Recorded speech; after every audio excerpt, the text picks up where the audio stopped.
What's up everyone, 2010 Nissan Sentra. This could be for any Sentra though. Any airbox that has these clips, these could fall off over time, and luckily for us, they sell them individually. Here's my part number. This is the Nissan part number. This is from the dealer, and I'm going to show you how to replace these. What you want to do is first, you want to unhook any that you have on there, if you have one on there. If you don't have any, just pull this up like this. Basically remove your air filter, and then there's two holes on the back, and on the spring there's two fingers on one side. So I'm going to go ahead and show you. Let's go ahead and get these out.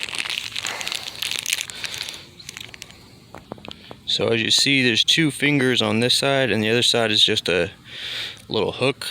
So what you want to do is you want to get the fingers and put them in the hole. You're gonna have to put the spring all the way forward, but once they go in, they'll pretty much stay in place.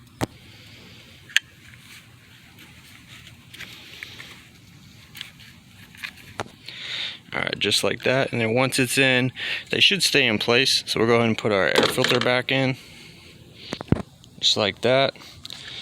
And then let's go ahead and just slide this back in here.